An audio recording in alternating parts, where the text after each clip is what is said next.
Em nome do Pai que me criou, do Filho que me resgatou e do Espírito Santo que me santificou. Divina vontade, reina na minha vontade. Ó minha mãe, eu te amo, tu me amas, dá-me um gole da divina vontade para a minha alma.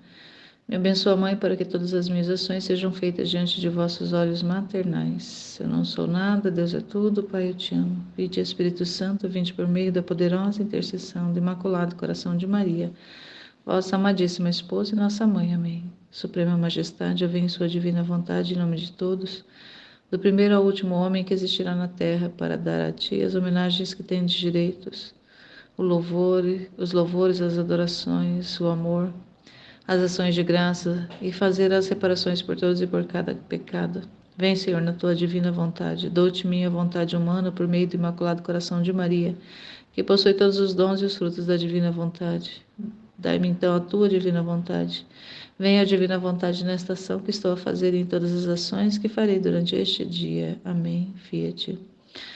Pai nosso que estais no céu, santificado seja o vosso nome, venha a nós o vosso reino, seja feita a vossa vontade, assim na terra como no céu.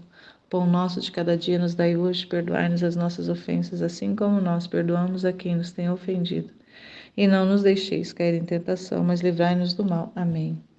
Ave Maria, cheia de graça, o Senhor é convosco, bendita sois vós entre as mulheres e bendito o fruto do vosso ventre, Jesus. Santa Maria, Mãe de Deus, rogai por nós, pecadores, agora e na hora de nossa morte. Amém. Glória ao Pai, ao Filho e ao Espírito Santo, como era no princípio, agora e sempre, por todos os séculos dos séculos. Amém. Glória ao Pai, ao Filho e ao Espírito Santo, como era no princípio, agora e sempre, por todos os séculos dos séculos. Amém.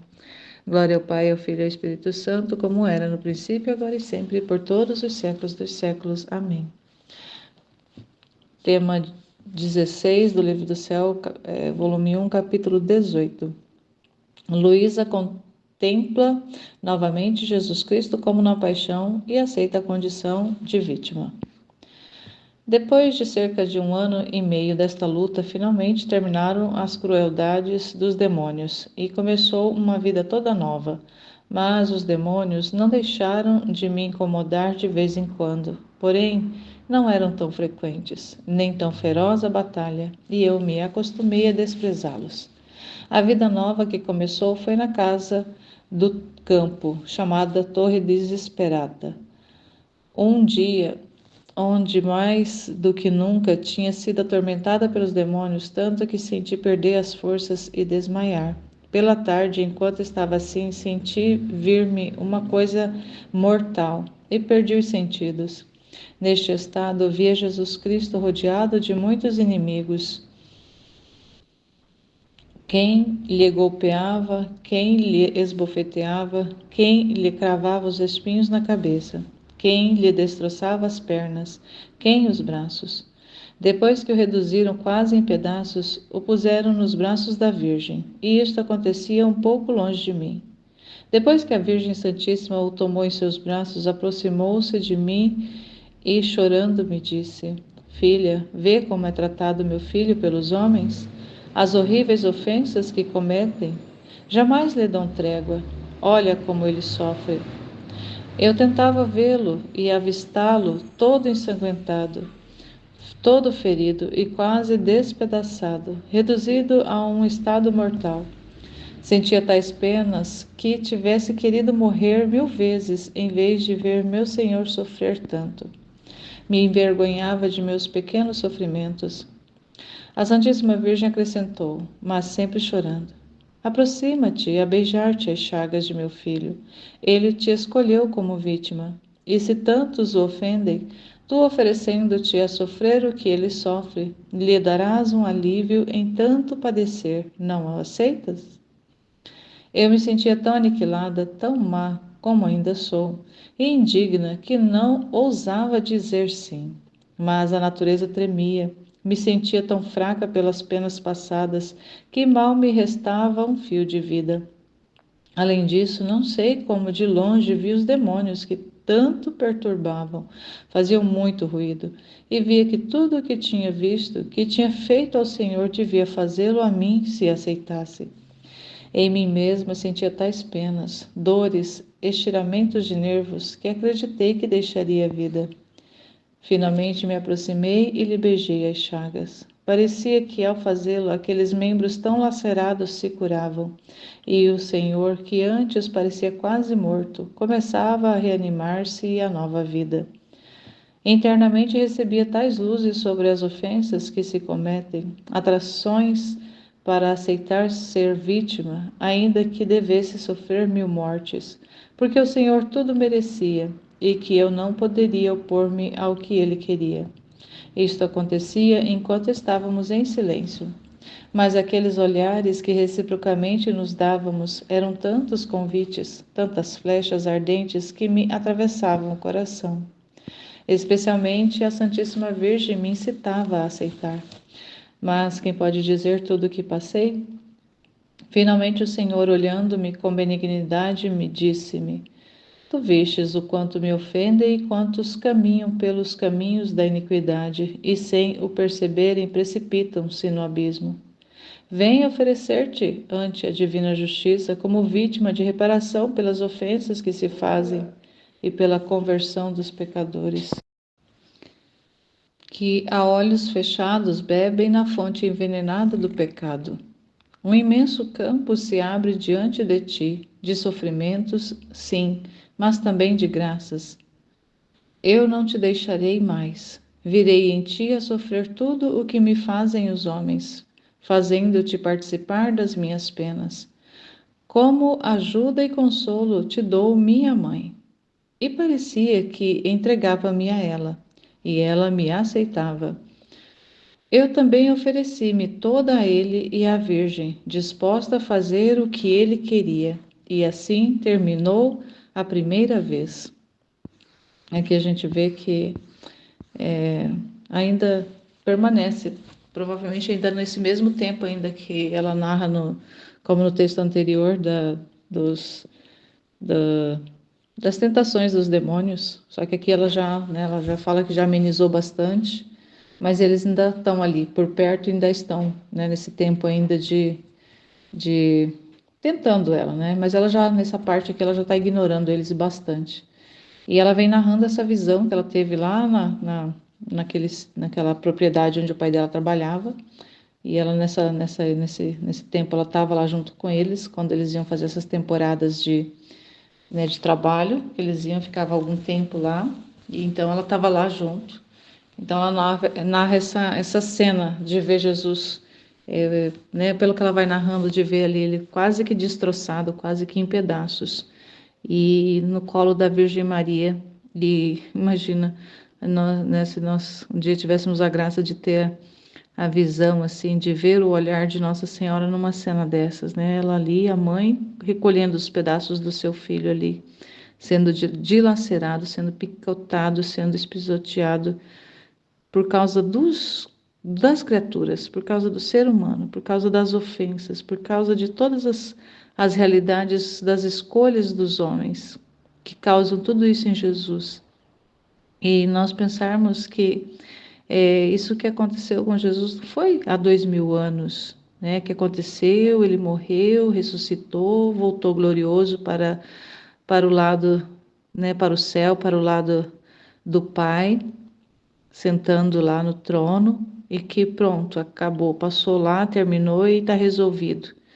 Ele reparou por todos os pecados, está feito, a redenção está aí proposta para quem quiser, é para todos, todos estão salvos, aqueles que aceitarem a Jesus estarão salvos. Mas a gente sabe que espiritualmente isso não foi lá num período que aconteceu e acabou. Aqui na Terra nós temos nós vivemos no tempo, mas espiritualmente não existe o tempo, tudo é presente, tudo é agora.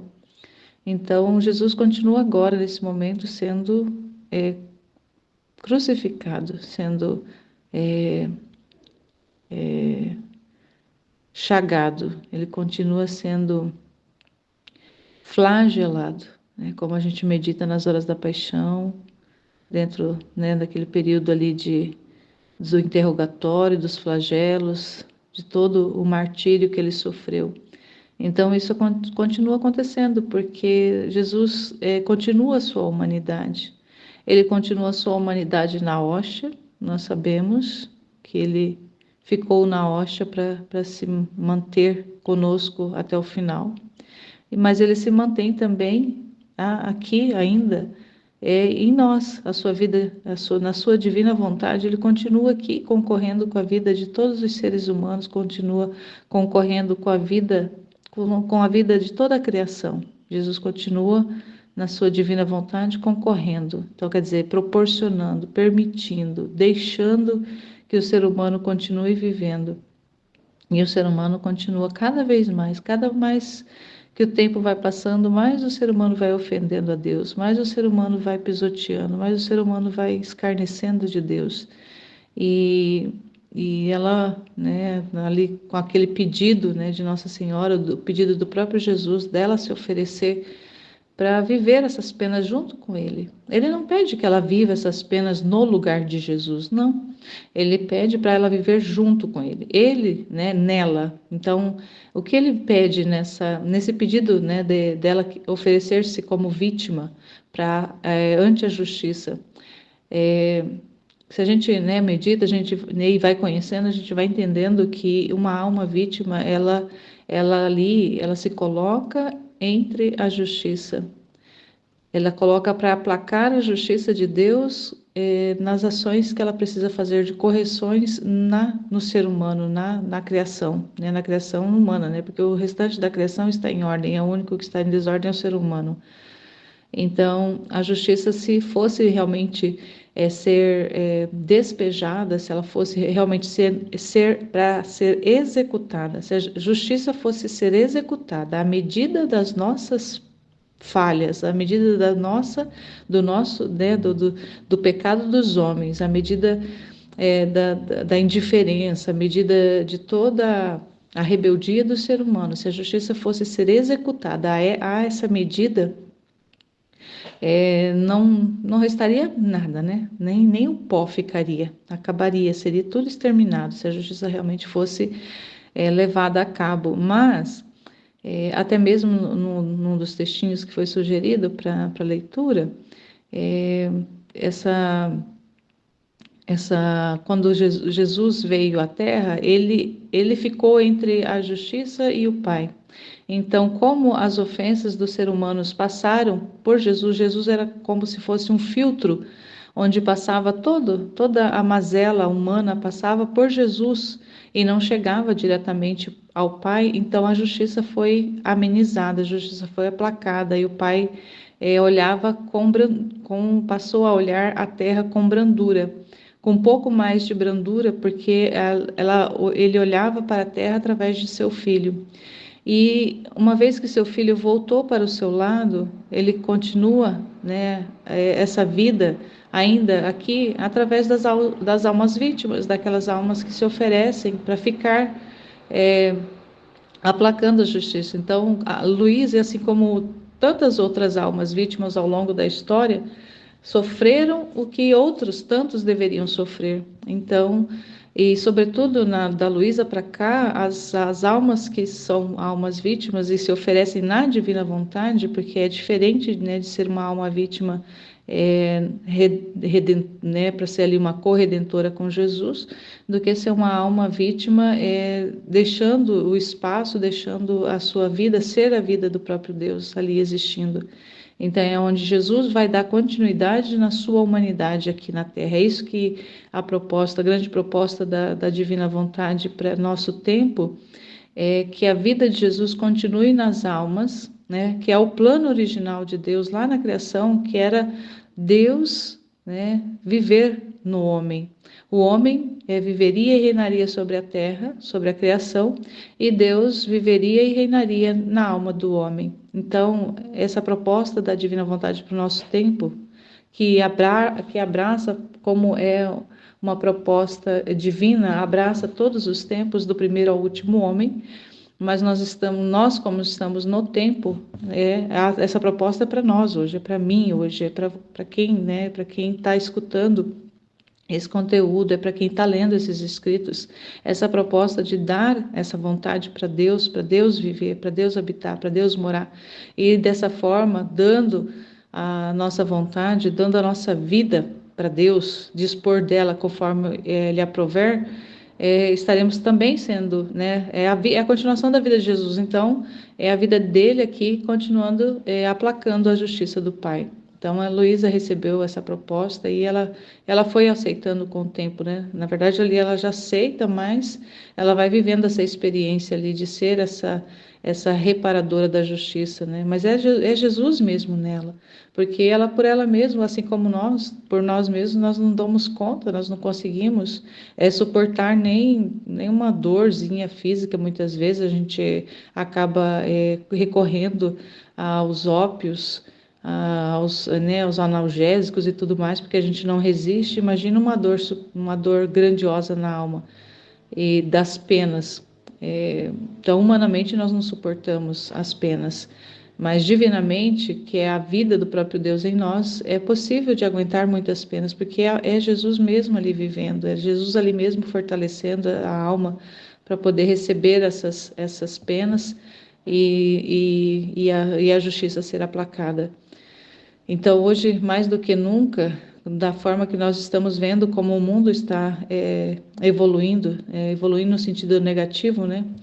Evoluindo porque está adiantando no tempo, mas, de certa forma, está se degradando cada vez mais. É uma evolução de degradação que o mundo é, está vivendo, né? Que o ser humano, sobretudo o ser humano, está vivendo essa evolução de degradação.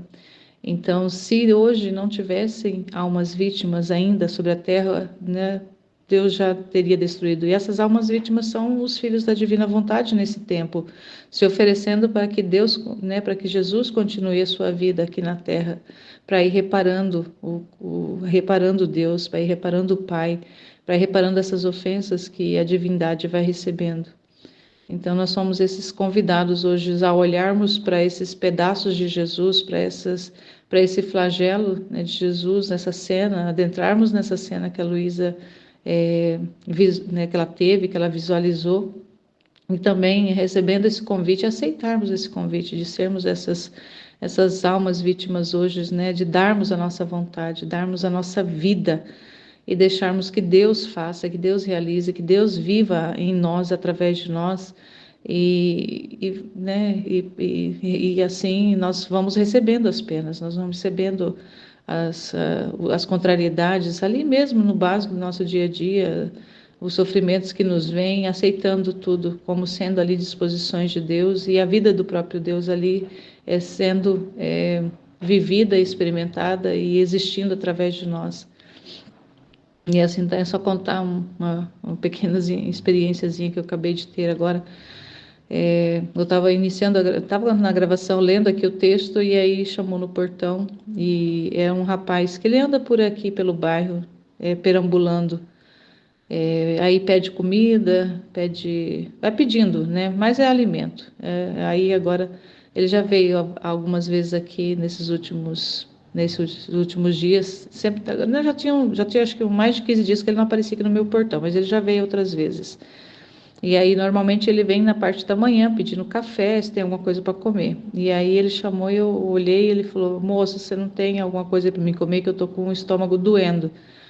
Aí você olha assim, meu Deus, é um jovem, eu creio que ele não tem 30 anos, ele não tem 30 anos. Um dia eu estava ali na frente, limpando a área, e aí ele veio e pediu comida.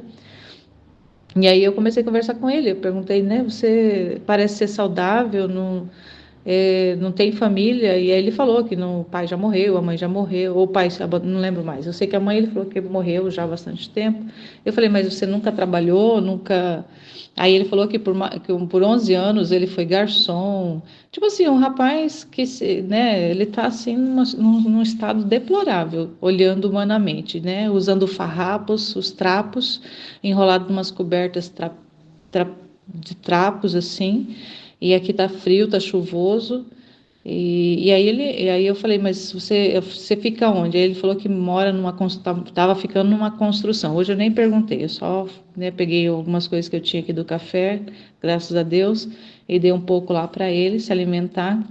Mas aí eu vejo, né, é uma pessoa, é um jovem que aparentemente é saudável, mas existe alguma coisa na vida desse jovem que faz com que ele viva pelo mundo perambulando, pedindo, mendicando, maltrapilho, abandona, né, é uma pessoa que se abandonou. Quais são os motivos, as razões? Eu não quis ficar questionando ele, né?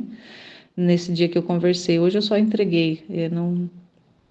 E assim, a gente, mas assim, nós vemos como que a humanidade está.